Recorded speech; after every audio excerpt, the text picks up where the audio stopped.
Because of Putin's war, the Russian people are needlessly suffering. The Russian economy is faltering, and we are seeing Ukrainian strikes deep into the interior of Russia. An aborted coup and its aftermath laid bare the nature of Putin's regime and the strength of feeling of so many Russians against his so-called special military operation.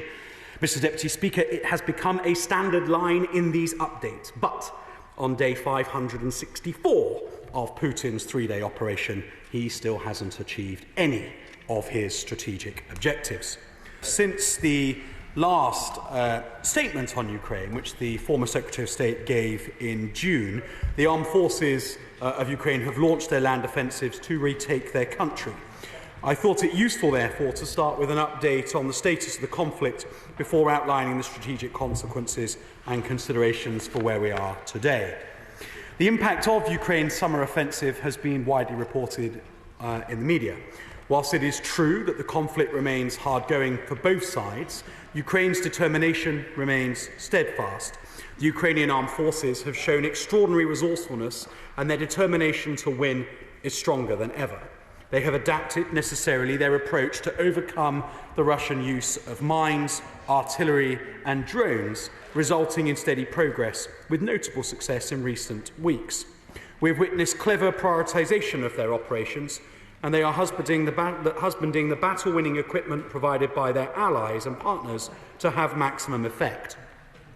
They are continuing to prioritise offensive action in the Robotyne area and are currently fighting through the first Russian heavily fortified main defensive line.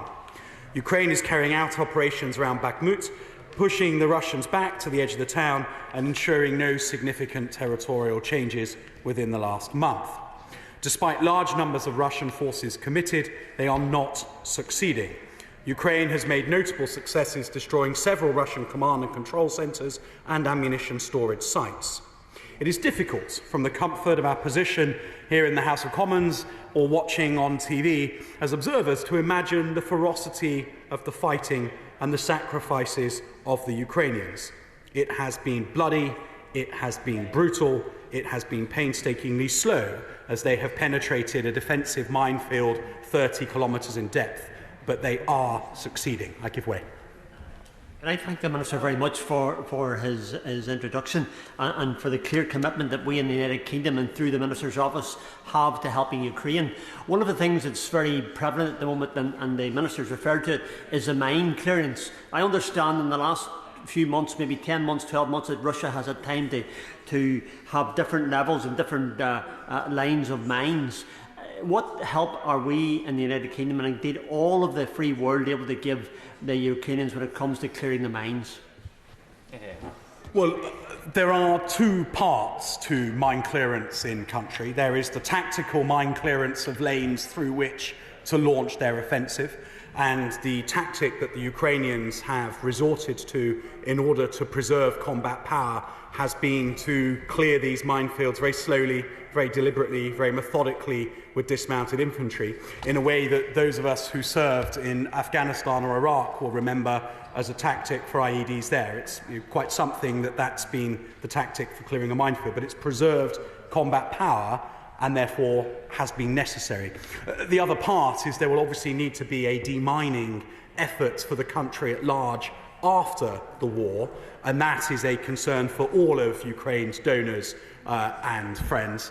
Mr. Speaker, it seems odd to talk about the progress of the war and the atrocities when others are so busy in their conversation, but I'm sure they mean nothing by it.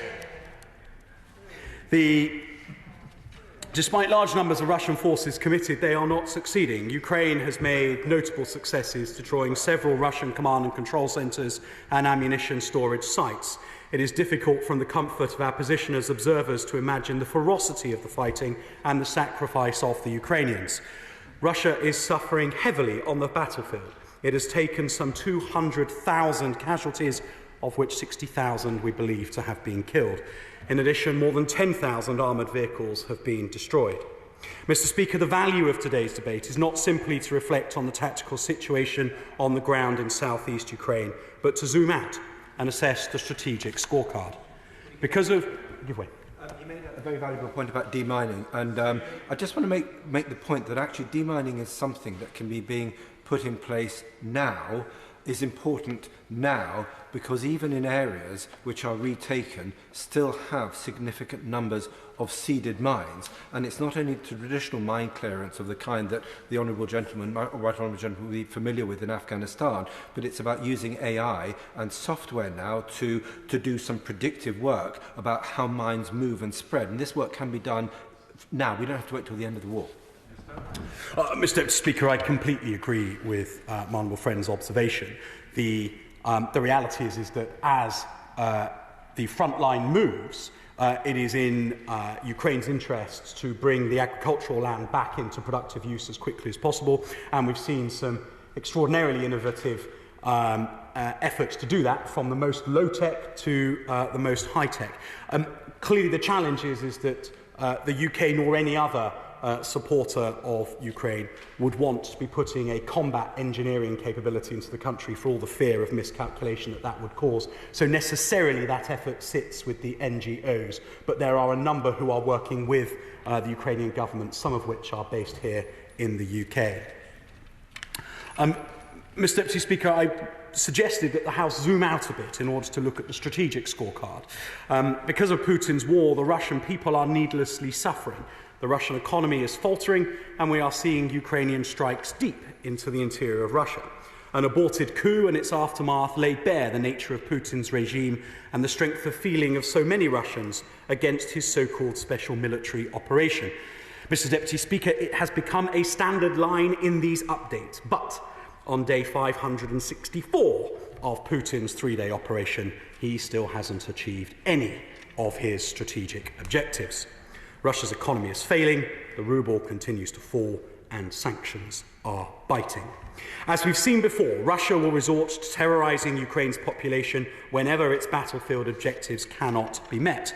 Just last Wednesday, a Russian strike hit a crowded market in the Ukrainian city of Konstantinovka, killing at least 17 people and wounding a further 32. Over the weekend, we've seen sham elections run in Donetsk, Luhansk, Kherson, Zaporizhia and Crimea.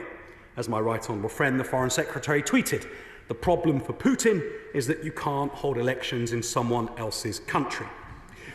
Putin continues to use food as a weapon to hold the world to ransom. Russia is using its Black Sea fleet to attack Ukrainian ports with impunity to prevent the export of grain and exacerbate global food insecurity. Mr. Deputy Speaker, I have travelled extensively across Africa and the rest of what is sometimes lazily referred to as the Global South. Whatever Putin might think he achieves through the security conference he hosts in Moscow and St. Petersburg, I am yet to meet anyone who isn't clear that it is his attacks on Ukrainian port infrastructure that threatens food security across the developing world. He is using food as a weapon. We encourage a return to the Black Sea Grain Initiative, but we are clear-eyed about Putin's actions and his likely intent. It is self-evident that Russia's behaviour in sovereign Ukrainian territory means he is not interested in finding a path to peace, nor is he interested in stability in the world beyond.